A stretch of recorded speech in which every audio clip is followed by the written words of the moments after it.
So what is up, guys? I made a longer video on this, but I ended up coughing a lot, and so I had to edit it, and my editing surface is not always reliable. So I'm just going to make another video. It's going to be a little quicker this time, and it's about collusion. So recently in the VXG tournament, there was something called collusion and the grand finals of Ultimate Marvel vs. Capcom 3. And what collusion is it's basically, at least in the fighting game terms, it's where they split the first and second place money. Sometimes I don't think collusion necessarily means splitting the prize money, but basically it's the two top players don't try, or whatever player doesn't try within the game. They play a secondary team for whatever reason, whether they're mad at the tournament organizer, whether they're they just don't feel like it, whatever the reason is, they don't try their hardest to win the tournament. And as most people will know, if you're not playing your best, it's not as fun to watch. There's a reason we watch pro players and not amateur players as much, and it looks bad on the tournament. So basically what happened was Flocker, the current Evo champ, was facing up against Chris G, the very dominant Ultimate Marvel vs. Capcom 3 player, and both of them did not use their main team. Flocker did use his B team, which I kind of believe him, in his Trish Dormammu Doom team, I think, with versus Chris G's Phoenix Wright, Frank West, Dante, which I've seen him play the team before, but I mean, whatever Chris G says, that's not his main team, not a good team even, and yeah. So basically, what ended up happening was SRK, Event Hubs, and Mad Cats, I believe, were the three main groups, decided to make a rule that tournament organizers can enforce. And what the rule is collusion of any kind with your competitors is considered cheating. It is a tournament director. If the tournament director determines that any competitor is colluding to manipulate the results or intentionally underperforming, the collaborating player, these are big words, the collaborating players may be immediately disqualified. This determination is to be made at the sole discretion of the tournament director. Anyone disqualified in this manner forfeits all rights to any titles or prizes that they may have otherwise earned for that tournament. So basically, all these tournaments, Evo, of course, Canada Cup Gaming, Civil War, Final Round, Level Up events, NorCal, blah blah blah, all those are right here. I'll put a link in the description to kind of share with you guys what it is. Also, any tournament that does not follow this rule or not use this rule, which it's weird, but Shoryuken and Event Hubs will not cover them, so it's almost forced on tournament organizers. And last but not least, Mad Cats also said that they will not support, I believe. Mad Cats proudly supports the fighting game community, and we want to take a serious stand when it comes to supporting not only players' events, but the overall community. Out of respect to all the other sponsors / event organizers that put their time and resources into creating amazing events, we want to make sure that everything is done to maintain the integrity and the respect of those events. Mad Cats is in full support of standard set rules to preserve the legitimacy of each event, and going forward will only support events that institute such rules. And that's basically it for this this article, but I kind of want to give my opinion on it. I think the rule is definitely a good rule, but in terms of actually implementing it, it's very, very subjective. Like one of the examples I like bringing up is Justin Wong. Justin Wong has been, he did get caught for running a really bogus team once against Noel Brown, one of his friends. But one of the biggest things is that he used to run, or he did run, a Spencer Virgil Frank team, and it was a decent team. And if people decided like, oh, he's not playing his real team, he would have been kicked out, and he wouldn't have had his Wolverine Spencer Frank team, which is a very strong team. And I mean, but I'd say the biggest difference here is that when Chris G changes his team, he changes it at the grand finals, the very last match, the match that will decide first and second. He will play his Morgan Doom team in pools. He'll play him in top 32, top 16. But then when he gets to top 8, and then like he loses or something, he'll go play a random team. And I think, and I'm pretty sure all the tournament organizers are okay with you playing different characters. That's part of the fighting games. Fighting games is all about playing multiple characters. Not always, but It's always about playing multiple characters and picking counter picks and tier lists and stuff like that. And tournament organizers know this. These guys are all from the fighting game community themselves. But uh, but there's also a difference between running a team to learn it, and running a team just to kind of screw around. When if Chris G got to second place with Phoenix Wright, Frank West, Dante, it would have been great. But all the way up until top like 6 or something like that, he was playing his Morgan Doom Virgil team. And if he didn't lose 4-0 to Filipino champ with his old team, it probably still would have been a problem. Maybe actually, it probably would have been better if he didn't come back to 4-0 and losers finals. But yeah, it's so like I said, it's a good rule. I mean, fighting game community has a lot of problems with collusion because I think it's kind of like it's built to have collusion, quote unquote.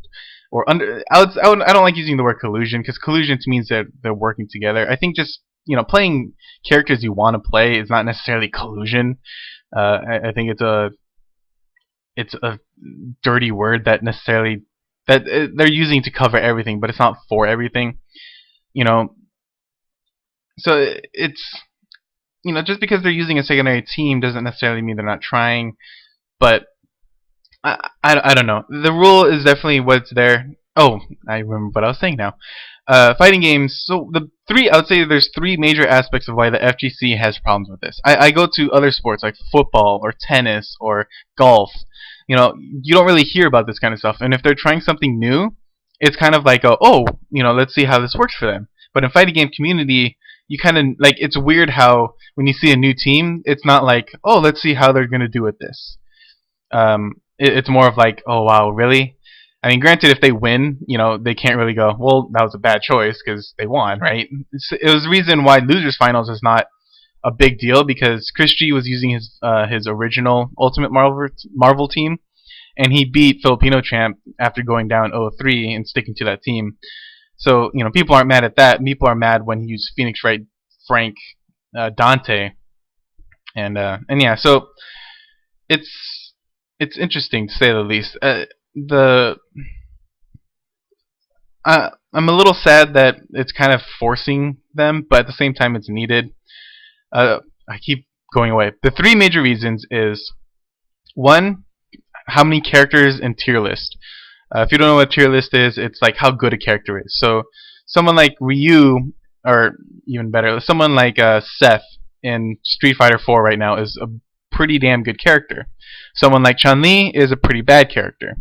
So if you are in grand finals and you were a Seth player, then you brought out Chun-Li, it's kind of hard. It's like you're not. This wasn't the character you got here for. It's probably not your best character. Otherwise, you'd be using her instead of him. So please, don't do that. So the tier list and there's also a lot of characters. You want to play a lot of characters. I don't even play these games that much, and I have multiple characters I like to play. And so and these guys are the ones that play their characters over and over and over and over again. I can't imagine, it being boring sooner or later. But yeah, so basically, that's one reason. Characters and tier lists. League of Legends is another one that has a lot of characters. But the big thing with League of Legends is that it's also a team sport. So if you intentionally underperform, you're picking characters that your team doesn't want you to pick, you'll be kicked out. And then 2 or 3 times of that, you'll never play professional League of Legends again. You may play with friends, you may play at little tournaments, but you're not going to be part of a big team anymore. And that's the second part with fighting games. It's a single event. It's a single person event. So something like tennis and golf, you can, if you underperform, it's just up to you. If you don't want to earn money, that's up to you. And that's why I feel like team sports aren't as open to collusion. Not open, but they're not as vulnerable to collusion comparison. And then the last but not least is the money. So comparison, biggest reason, probably one of the biggest reasons professional sports isn't like this is because the first place will get millions of dollars. There's a lot of pride in it as well, but there's a reason they make their life out of this, and not many players make their life out of just playing video games. There's only very few amount. And fighting game community, even in comparison to something like League of Legends or StarCraft, the money is just not there. There's very few teams. There's teams are getting bigger. EG has a couple of players. AGE I think still might have players. I don't know. Complexity has a couple. But it's nowhere near something like StarCraft or League of Legends. So those are the three major regions: is money, characters, and being a single event. And it's just something the fighting game community cannot really look towards necessarily to other sports or other things, and they have to kind of determine it themselves, which kind of sucks because they've always wanted to thrive on being oh, we're grassroots, we've done this forever, we're ourselves, we're not going to change. But if Chris G has been very vocal about there not being enough money, and it's kind of funny how he always does this crap of throwing matches basically. The Flocker and Chris G will tell you, oh, I tried to win. You didn't try your hardest. You didn't use the resources to you to try. And so it's all that. I don't want to go on too long. So basically, good rule, gonna be tricky to enforce. I believe major tournament organizers or tournament organizers in general want to, or they're hoping that the rule is more of that's all they need. Like, they don't want to actually enact these rules. But I'm sure as soon as one tournament does it, no player is gonna really want to do it. Oh, but there's one more thing that I want to talk about, and it is Wednesday night fights and the run back also joining in on this. So what these two things are they're called weeklies. So every week on Wednesday or Thursday, they run a tournament, and the tournaments usually have 20 to 40 people in them. And what these are the regional tournaments that happen every week, and it's basically a place where the region where they are at to play together and kind of get better and stuff like that. And I have a little bit of a problem of this rule being a part of these weeklies, because I see the weeklies as something fun and something enjoyable. Like, the commentators are always joking around, even the streamers putting on funny little gifs on there. And to kind of enforce, if what if I wanted to try a fun team? I know Justin Wong, I believe tonight, is going to be going to the run back to play his Trish Deadpool Doom team. And the fear there is just so scary for players, because I don't know if they're going to start banning people if they constantly do it, because Chris G can go, you know what, screw you, I already have another job, this is not my job, I can't make a living off this because there's not enough money, so I'm just going to screw over tournaments over and over again, and they're going to have to ban him, right? I don't know if Chris G will actually do that, but so to me it's interesting. I don't like it being on weeklies, because that would be my place to, and a lot of major players will say, I go to weeklies to test them out, to test out my new teams, to test out new characters. And if they don't, Justin Wong doesn't always go to the run back to test characters because he has someone like Marn and Flo and Neo to help him out. But even then, that's still not enough. Justin Wong is still going to the run back to try it out. And yeah, so I don't like it there. I do like the rule. I think it's going to be a very sketchy rule, or at least it can be. And I hope it works out. I hope the fighting game community does get bigger. I think they're finally starting to realize that if they want more money, they're going to have to become more legitimate. There's a reason EVO, the most clean, most professional run tournament, is always the most popular. It's not always just because it has the best games. CEO and Final Round and SoCal and NorCal regionals all have the same games. The biggest reason is, also because it's the biggest event, but the reason it's probably the biggest event now is because it's so professional. And people like that. It keeps it gets new people in, and if they want to continue into the more gritty and more real community of it, they can stay there and like it, or they can just wait for the next Evo, and that's what they need to do. And so it's as much as I love the fighting game community and what they have and what they do, if they want to get bigger and if they want to get more money, they need to be open to it. And Capcom was actually, I believe, helping run directly the VXG tournament, and I don't think that's going to be very helpful for the scene. I don't think Capcom is going to be very happy with what happened there. But anyways, hope you guys enjoyed. Hope it's not too long, and see you guys later. Adios.